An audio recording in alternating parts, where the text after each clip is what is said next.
En la política todo es posible porque la política es el arte de lo posible y la excepción confirma la regla. Pero hay realidades extremadamente raras. Por ejemplo, que un frente de unidad constituido hace 20 meses para apoyar candidaturas conjuntas de asambleístas y presidente se disuelva al escoger los candidatos. Para analizarlo es necesario revisar el panorama completo. Lo haremos con Ramiro González, director nacional de Avanza. Buenos días, bienvenido a Contacto Directo. Buenos días, Alfredo. Un saludo cordial a todos los amigos y amigas televidentes. En 50 años de observar la política no recuerdo ningún frente de unidad que se haya disuelto al escoger los candidatos después de 20 meses. ¿Qué futuro electoral tiene una candidatura presidencial con esta fallida plataforma de lanzamiento?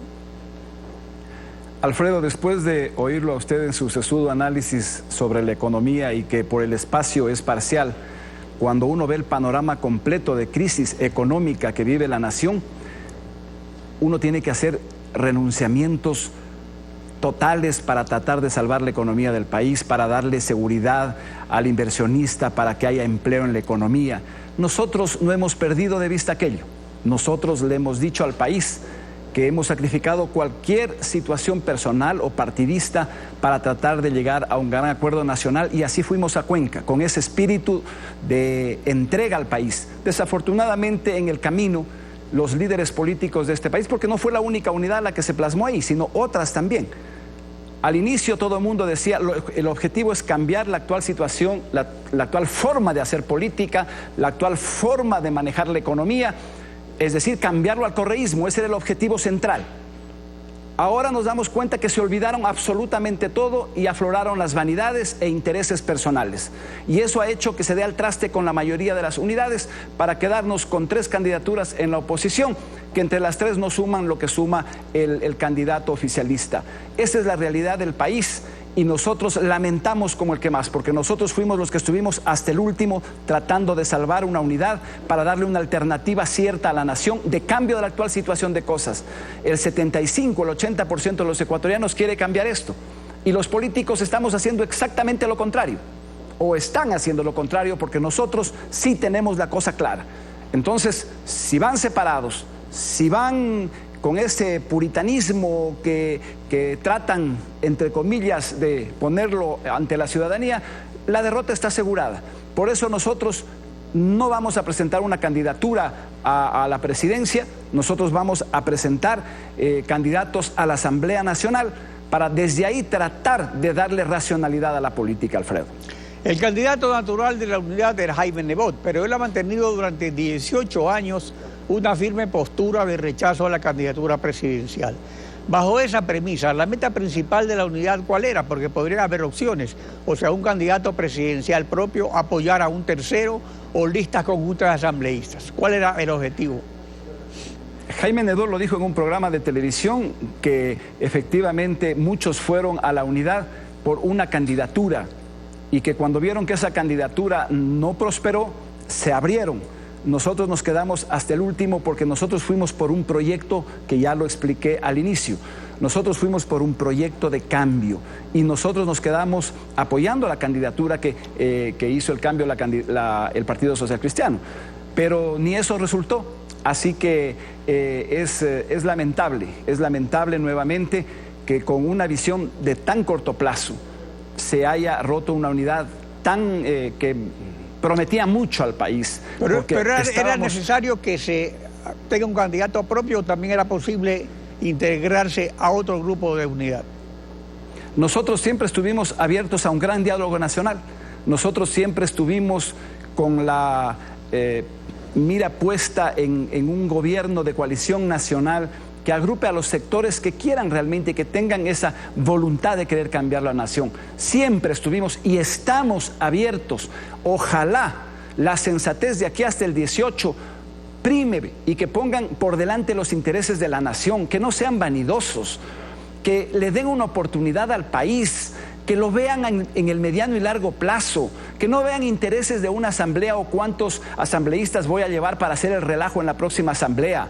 El país necesita de la contribución de los mejores hombres y mujeres para salir de la crisis.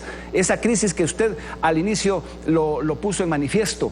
Eso ahora, pero no en cuanto podemos a perder de la vista. lista conjunta de asambleístas nacionales, también surgió una discrepancia por parte de Suma y Concertación respecto a la candidatura de Ramiro González como primer asambleísta nacional. O sea, eso evidencia falta de coordinación en la mesa de la unidad. ¿Hubo alguna vez una activa coordinación o solo reuniones esporádicas? No, hubo mucha coordinación, liderazgo de Jaime Nebot como jefe del partido del movimiento Madera de Guerrero y de los socialcristianos. Se firmaron documentos incluso, pero todo se quedó ahí. Y nosotros no queremos profundizar en aquello porque nosotros no somos de los que echamos tierra cuando hemos estado construyendo algo. Pero hubo un grupo de diputados venezolanos que vinieron acá al país y nos alertaron ya desde ese momento. Nos dijeron: tengan cuidado porque los grupos políticos más pequeños son los que más ambición tienen y los que siempre friegan la unidad. En nuestro primer intento fueron ellos los que dieron al traste con ese gran esfuerzo que trataron de hacer en Venezuela. Y nos pasó acá exactamente lo mismo. Gente que no tiene representación, que ni siquiera tiene representación en las provincias, nada, querían absolutamente todo. Entonces, cuando los políticos no tienen los pies sobre la tierra, cuando los políticos son vanidosos y piensan que con ellos nace la democracia, estamos fregados. Hay que tener sensatez y humildad para hacer política. Que los dirigentes de oposición han venido hablando por años de un candidato presidencial único frente al postulante del Estado candidato escogido por Alianza País. Esto no existe y las encuestas indican, como usted ya señalaba, que con esta dispersión Lenín Moreno lleva a las de ganar, incluso en primera vuelta. Pero se repite como un dogma infalible que en segunda vuelta Alianza País no podrá lograr mayoría absoluta. Los sabios del marketing decían algo similar en el 96, que Abdalá Bucaram jamás ganaría en segunda vuelta. ¿Qué puede hacer ahora en estos momentos la diferencia en esta elección? Mire, los resentimientos personales entre grupos cuyos dirigentes están al frente de estas agrupaciones son de tal magnitud que yo no veo un acuerdo en la segunda vuelta.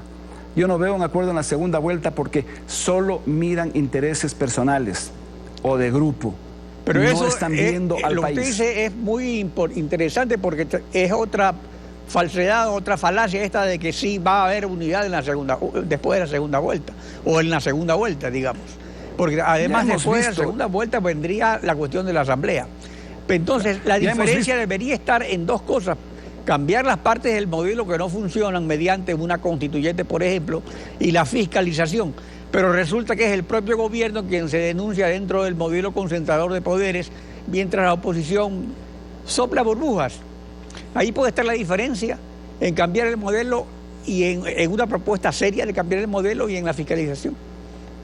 Por supuesto que sí. Mire, lo hemos visto a Guillermo Lasso decir que con los socialcristianos no irá ni a misa nunca. Los socialcristianos obviamente le dicen exactamente lo mismo.